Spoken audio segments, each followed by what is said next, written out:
Irebe FM.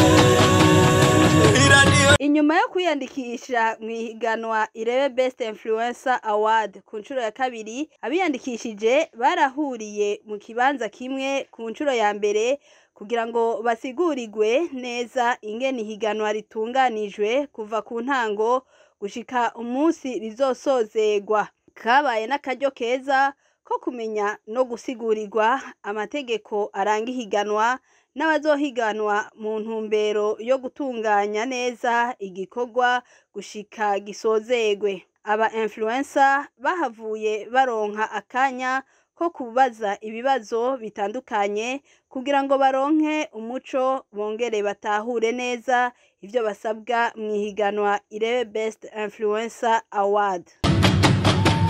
Irebe FM.